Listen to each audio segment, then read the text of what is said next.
BP Jain ने लिखा था कि बिहार में आईएसआई की गतिविधियां बढ़ गई है। मैं इसमें एफआईआर की प्रति मेरी है। 1995 में ये जो तालिबान जो है, ये तालिबान के 12 लोगों को 2 भाई लेकर के आ रहे थे। इन्होंने पुलिस के सामने स्वीकार किया। ये दोनों सहरसा के नौहट्टा के रहने वाले थे। उनका नाम था सबीर अहमद और दूसरा जो था छोट भाई उनका मोहम्मद अहमद। दोनों जीप से और ले जा रहे थे कटिहार होते हुए किशनगंज। ये तालिबानियों को इनको पकड़ा कस्टम ने, बिहार पुलिस ने नहीं पकड़ा है, कस्टम ने पकड़ा है।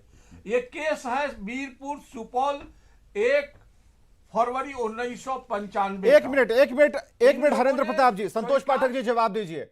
संतोष पाठक, किसी एक सरकार की बात नहीं कर रहे हैं। जब का निशान है, जब की तारीख है, जो साल था, हम किसी एक सरकार को, एक किसी मुख्यमंत्री को, एक किसी डीजीपी को, एक किसी पुलिसिया तंत्र को, खुफिया तंत्र को निशाने पर नहीं ले रहे, सवालों के निशाने पर नहीं ले रहे। एक बात स्पष्ट है, दिमाग से इस बात को निकाल लीजिए। हमें जवाब दीजिए, सरकार आपकी है और ये आरोप है, ये किताब एक आरोप है जो दिखा रहे हैं। हम एक एक कर बता रहे हैं कब कब घटनाएं घटी। इस कनेक्शन को समझ पाने में, अपने तंत्र को विकसित कर पाने में संतोष जी क्या आप फेल हैं? नहीं विवेक जी, इस पूरे मसले को बहुत गंभीरता से देखने की आवश्यकता है। जब से हमारी केंद्र में सरकार आई है, हम लोगों ने लगातार वैश्विक मंचों से लेकर राष्ट्रीय परिदृश्य में सभी जगहों पर यह जरूर बताया है कि आतंकवाद से बड़ा खतरा इंसानियत के सामने आज के डेट में दुनिया के में कहीं और कुछ नहीं है। लेकिन बिहार में सुशासन की सरकार बनने के बाद, जब से हम सरकार में आए हैं, तो इनका सारा नेक्सस, जब भी इन्होंने अपना सिर उठाया है, बिहार से जो भी कनेक्शन निकले हों, सब लोगों को कहीं ना कहीं हम लोगों ने पकड़ा है और उनको कानून के दायरे में लाकर उनसे पूछताछ भी की है और उन पर कार्रवाई भी हुई है। लेकिन विवेक जी, ये जो पूरा जो मंसूबा है, ये जो पूरा नेक्सचर है, इसको भी समझने की आवश्यकता है। मुख्य रूप से जो छद्म सेक्युलरिज्म का जो पूरा खेल इस देश में आजादी के बाद से चलाया गया, और खास करके जब से इंदिरा गांधी जी ने 76वां संशोधन किया संविधान में, और उसमें सेक्युलरिज्म शब्द को जब से जोड़ा है, तब से इस देश में आतंकवाद एक लगातार एक महत्वपूर्ण मसला होता चला गया है। निवेदन है आपसे, मैं सिर्फ एक विषय इसमें जोड़ना चाहता हूं। संतोष पाठक जी बस इतना कहना चाह रहे हैं, आपकी पुलिस क्यों नहीं पकड़ पा रही है, इसका आंसर दे दीजिए। नहीं, हमारी पुलिस मुस्तैदी से काम कर रही है विवेक जी, ऐसा नहीं है। बिहार में जो भी घटनाएं हुई हैं, पहले गया में एक घटना हुई थी महाबोधि मंदिर में, उसके बाद अभी ये बनाकर सीआईडी की एक टीम लगाकर हम लोगों ने भी दरभंगा में इस मॉड्यूल को पर्दाफाश किया है। एनआईए लगातार अपना इन्वेस्टिगेशन कर रही है। ठीक है हरेंद्र जी, आपके बगल में बैठे, एक मिनट रुक जाइए। हाँ,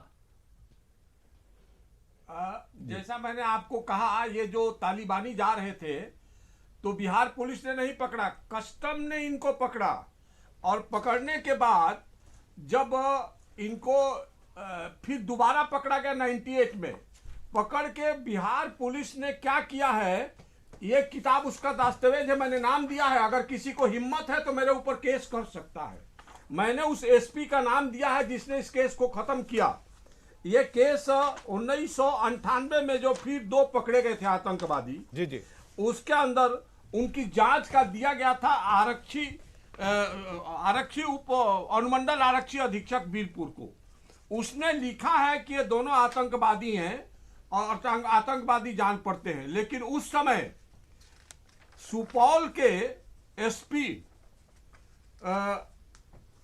उन्होंने क्या रिपोर्ट दिया, आरक्षी अधीक्षक सुपौल सुहेल अख्तर, मेरी किताब में है, सुहेल अख्तर अगर रिटायर भी कर गए हैं, अगर कहीं है तो मेरे ऊपर केस करें, मैं एफआईआर की कॉपी अपने किताब में छापा हूं। उन्होंने क्या लिखा, एक तरफ अनुमंडल पदाधिकारी और अनुमंडल आरक्षी अधीक्षक लिखता है गलत प्रवृत्ति और आतंकवादी गतिविधि के जान पड़ते हैं और छुप कर नेपाल के रास्ते भारत में प्रवेश कर अपना गलत उद्देश्य की पूर्ति करना चाहते थे, संजोग बस पकड़ा गए। और उसको एसपी ने क्या कहा, सुहेल अख्तर ने, अब तक के अनुसंधान से बात प्रकाश में आई है, दोनों गिरफ्तार किए गए अभियुक्त बंबई के निवासी हैं, कलकत्ता में रहकर लुंगी बेचने का काम करते हैं। दोनों घूमने के ख्याल से सीढ़ी होते हुए नेपाल घूमने चले आए। उन दोनों को जानकारी नहीं हुई। भंटावाड़ी से भीमनगर होते हुए राघोपुर ट्रेन से पकड़कर बरौनी जाना चाहते थे, एक कहानी और वहां रच से दी गई। कलकत्ता जाना चाहते जी, थे। हाँ। पूरे केस को एसपी ने खत्म किया। बताइए, सिलीगुड़ी से बरौनी आके कलकत्ता क्यों कोई जाएगा? सिलीगुड़ी से डायरेक्ट कलकत्ता की ट्रेन थी, लेकिन एसपी साहब ने इस केस को खत्म किया। ऐसे कई केस हैं, मैं सारे केस का उल्लेख कर दूंगा। संतोष जी, ये सब हो रहा है बिहार में। संतोष जी, आप बाकी छोड़ दिए, आसीन भटकर को क्या बिहार की पुलिस ने पकड़ा था? वरुण जी, उसको एनआईए ने आके नेपाल का रक्सौल में पकड़ा था। बिहार की पुलिस किसी आतंकवादी को नहीं पकड़ी है।